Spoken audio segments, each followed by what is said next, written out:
Olá pessoal, bem-vindos a mais uma aula de Estatística 2. Nesse vídeo eu vou fazer uma introdução aos testes de hipótese não paramétrica que fazem parte do conteúdo que dá sequência à nossa disciplina.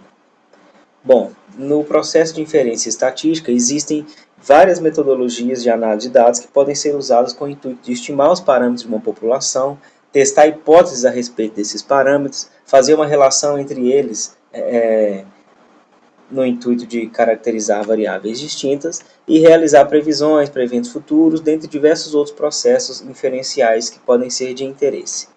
Dentre os métodos mais comuns de inferência estatística, nós temos os métodos paramétricos, que se fundamentam no fato de que a distribuição de probabilidade das variáveis aleatórias envolvidas no meu problema, elas têm uma forma matemática conhecida, exceto de alguns parâmetros, que são aquelas quantidades que nós vamos estimar utilizando os dados da amostra e procedimentos específicos de inferência. Outros métodos são os métodos bayesianos, que se fundamentam no fato de que tanto as variáveis aleatórias de interesse, né, que são aquilo que a gente está medindo, quanto os parâmetros das distribuições, eles têm uma probabilidade, uma distribuição de probabilidade conhecida, e temos também os métodos não paramétricos, que são métodos mais flexíveis e exigem um número menor de suposições com relação ao conhecimento das distribuições de probabilidades que estão gerando as variáveis aleatórias que estão sendo analisadas no problema específico. Então, só para ficar mais claro, eu trouxe esse exemplo aqui, onde eu vou contrastar o que são chamados métodos paramétricos e métodos não paramétricos. Então, suponha uma situação em que eu sei, por exemplo, que a família de distribuições associadas à população de interesse é essa família que eu estou chamando de F, que é o conjunto de todas as distribuições normais, cuja média é qualquer valor na reta, e o desvio padrão sigma é um valor conhecido. Tá? Então, para cada elemento possível dessa família de distribuições, eu tenho um valor de média específico, então a gente fala que essa família ela é parametrizada por esse valor μ, que no caso representa a média da minha população. Cada valor de μ ele vai especificar uma distribuição única e que tem uma forma matemática bem definida dentro dessa família. Por exemplo, se eu suponho que o desvio padrão é 2 e eu fixo que a média dessa população ela é 10, então eu tenho exatamente a distribuição normal com média 10 e desvio padrão 2, e quando o meu problema ele está associado a uma família de distribuições similar a essa ou com característica parecida, onde eu tenho um parâmetro que indexa a minha distribuição de probabilidade, que vai gerar os meus dados, a gente fala que a gente tem um modelo paramétrico.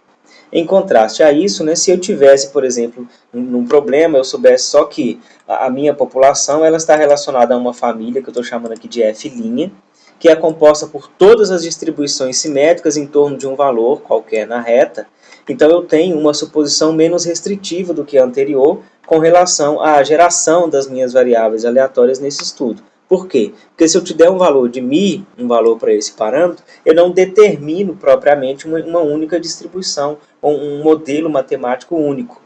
Existem, por exemplo, nesse exemplo de distribuições simétricas, podem existir várias distribuições, como por exemplo a t-student, a própria normal, diversas outras, Cauchy, uniforme, que são distribuições conhecidamente simétricas, que podem estar gerando aqueles dados, só que o valor do μ ele não parametriza essa família, porque dado um valor ele pode estar relacionado a diversos modelos matemáticos. Então, quando a gente tem restrições mais brandas como essa, a gente está trabalhando com o que a gente chama de modelo não paramétrico. Tá? E aí as restrições podem ser ainda menos exigentes. Eu posso só simplesmente dizer que, por exemplo, a minha população ela é gerada de qualquer distribuição contínua, então entram distribuições simétricas e assimétricas, e aí a gente está colocando um pouco menos de restrição em cima daquele estudo, e aí o chamado modelo não paramétrico aparece. Aqui na disciplina, nesse contexto, a gente vai estar interessado só em alguns testes não paramétricos para eu fazer um contraste com vocês com relação a todos aqueles métodos que a gente aprendeu até então. Então, a gente vai cobrir alguns testes de hipóteses não paramétricos. Tá? Esses métodos eles incorporam suposições menos restritivas para os dados. Por exemplo, eu não preciso especificar, eu não preciso garantir que os meus dados venham de uma distribuição normal, como era exigido, por exemplo, todos os testes que a gente viu até agora. Eu preciso que os dados sejam minimamente ordenáveis. Então, a gente consegue fazer análise para dados quantitativos contínuos, discretos, ou até mesmo para dados qualitativos ordinais, certo? E isso porque aqui nos testes não paramétricos, a gente não utiliza o valor das observações propriamente na hora de fazer a análise. Em vez disso, a análise ela é baseada no que a gente chama de postos das observações. Tá?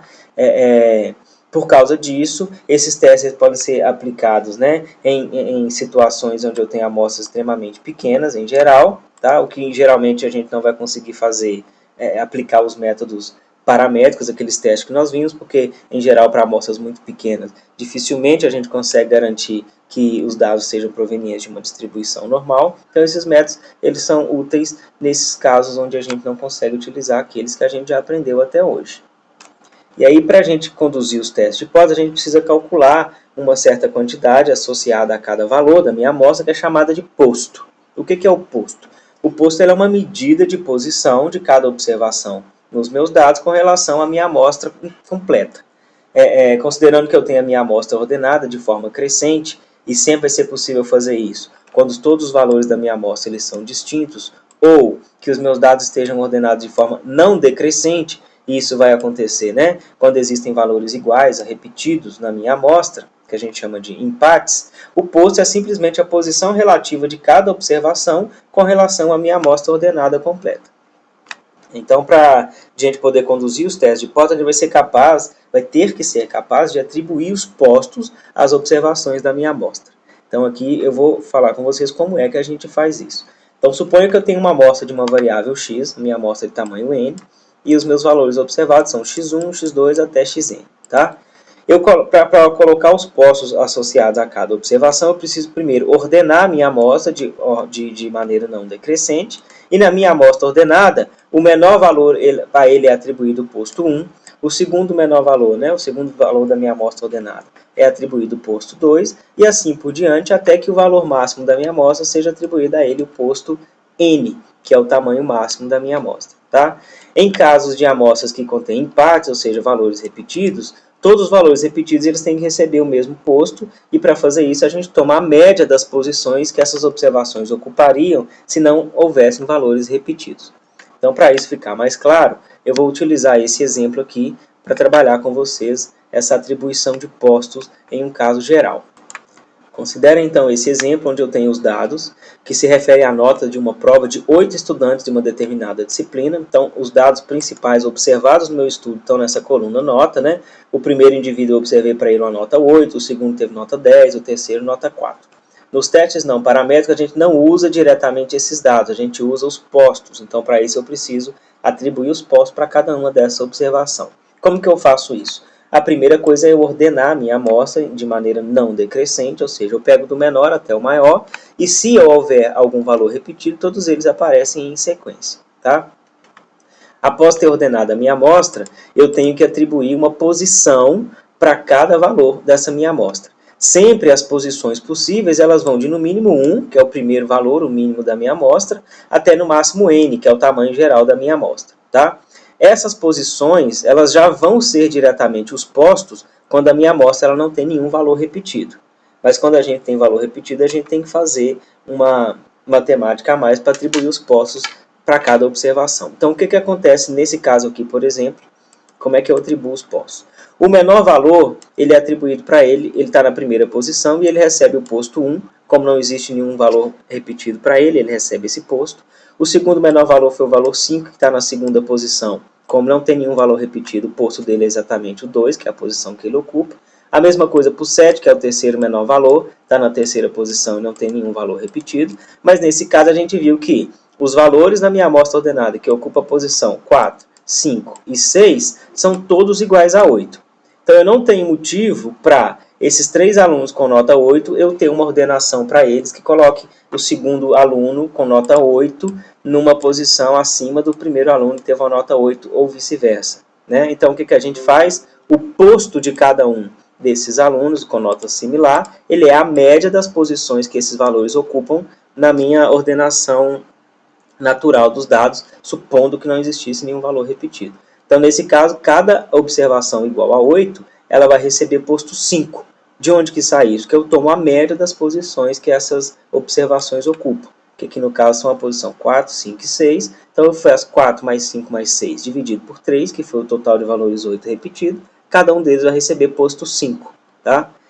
Após feito isso, eu vou para o próximo valor da minha amostra, que aqui foi um valor 10, que estava na posição 7, e ele tem um valor repetido a ele, que era o valor 10, que estava na posição 8. Igualmente, o que eu tenho que fazer para atribuir o posto? Para cada uma dessas observações 10 aqui, eu tomo a média das posições que elas ocupam, e eu tenho, então, que o posto para cada uma dessas observações ele é 7,5. Por quê? 7 mais 8 dividido por 2 é 7,5, e é assim que a gente atribui postos no contexto geral. Isso vai ser importante porque é a partir dos postos, essa coluna com os postos, que a gente vai conduzir, vai fazer o nosso procedimento dos testes não paramétricos.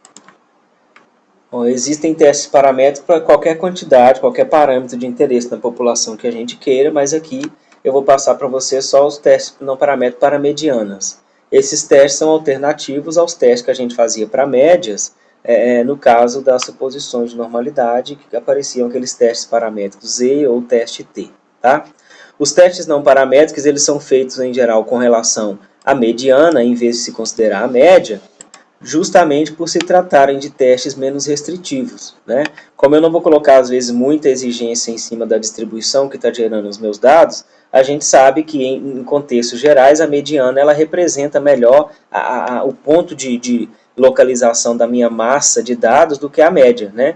No caso de distribuições simétricas, a média e a mediana elas coincidem. Mas quando a gente deixa mais aberto para os dados serem provenientes, por exemplo, de distribuições assimétricas ou distribuições quaisquer, a mediana ela representa melhor aquela região onde a gente tem uma maior concentração dos dados. Então, por isso que os testes, as hipóteses, eles são feitos, né, em cima da mediana. E por se tratar de um parâmetro da população, eu denoto por uma letra grega, e que nesse caso eu vou denotar as medianas por θ. Tá? As médias a gente denotava por μ, a mediana no material eu vou adotar, né, a anotação de que ela é um parâmetro denotado pela letra grega θ, tá certo? Então, assim, no próximo vídeo eu vou introduzir para vocês o primeiro tipo de teste, então paramétrico, que nós vamos abordar. Mas, assim como nos testes paramétricos, a característica do conjunto de dados que eu tenho em mãos é que determina o tipo de teste que eu vou fazer. Então, por exemplo, quando eu estou com um teste para uma mediana, que é um teste baseado em uma única amostra, ou eu tenho um teste que, a princípio, é relacionado a duas amostras, mas elas são dependentes, a gente usa o teste chamado teste dos postos sinalizados de Wilcoxon. Esse é um teste que a gente vai ver. Ou uma alternativa, eu poderia usar o teste dos sinais, tá? Quando eu tenho duas amostras independentes, aparece um teste chamado teste de Mann-Whitney, ou teste da soma de postos de Wilcoxon, que é o que a gente vai cobrir também na sequência aqui das nossas aulas, tá? Esses testes são alternativos aos testes paramétricos, e esses nomes deles, assim, embora estranhos, são sobrenomes dos pesquisadores que os propuseram, e aí vai ficar mais claro como que funciona cada procedimento só desses dois, que a gente vai ver nas próximas aulas, tá? Então é isso, até o próximo vídeo.